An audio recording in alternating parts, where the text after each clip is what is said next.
بالمؤسسة الأفريقية للتو التأكيد على الدور الحصري للأمم المتحدة بشأن قضية الصحراء المغربية من خلال تجنب أي إشارة أو إحالة أو نقاش حول هذه القضية.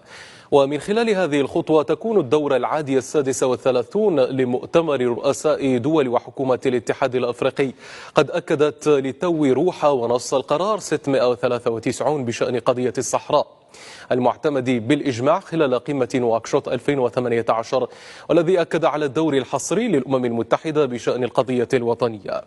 وهكذا فإن قضية الصحراء المغربية بجميع جوانبها لم تكن موضوع أي إحالة أو إشارة في التقرير السنوي لمجلس السلم والأمن التابع للاتحاد الأفريقي، ولا في وثائق العمل ومشاريع القرارات التي درستها القمة. هذا وعبر الرئيس الجديد للاتحاد الأفريقي القمري غزالي عثماني أنه مقتنع بالأدوار الطموحة والمستقبلية لمنطقة التجارة الحرة الأفريقية.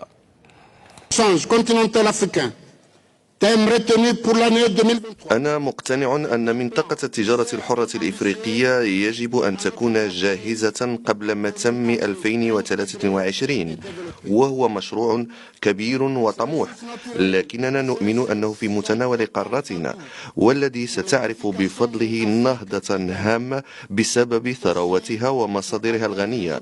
قارتنا الإفريقية أمامها الكثير من الازدهار والتنمية. يا إلهي يا إلهي ما هذا. السلام عليكم يا إخوان. المهم غادي نحاول بعجالة نقول لكم شنو تقال في هذا المؤتمر.